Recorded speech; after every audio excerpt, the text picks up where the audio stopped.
Football খেলে গেছে অনেক লেজেন্ড, কিন্তু সব লেজেন্ড একটা নামের সামনে মাথা মতো করছে।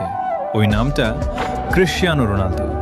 পেলে বলেছেন, রোনালদো সর্বকালের সেরা খেলোয়াড়, ওর মতো অ্যাথলেট আমি দেখি নাই। দিয়েগো মারাদোনা বলেছিলেন, রোনালদোর সাথে কারো তুলনা হয় না, ওর মতো কেউ হতে পারবে না। জিদান বলেছেন, রোনালদো আমার দেখা সর্বকালের সেরা খেলোয়াড়, ওর মেন্টালিটি অবিশ্বাস্য। রোনালদিনহো বলেছেন, রোনালদো ফুটবলটাকে অন্য লেভেলে নিয়ে গেছে, আমি ওকে সম্মান করি। মেসি বলেছেন, রোনালদো কে যে বোঝে না সে ফুটবলেই খেলাই বোঝে না। নেইমার বলেছেন, রোনালদো একজন কিংবদন্তি, তার খেলা দেখলে যে কেউ তার প্রেমে পড়বে। এমবাপ্পে বলেছেন, রোনালদো আমার আইডল, ছোটবেলা থেকেই তাকে দেখে খেলা শিখেছি, আমিও তার মতো হতে চাই। কাকা বলেছেন, Ronaldo great of all time god, এবং তার সাথে কারো তুলনা হয় না, সে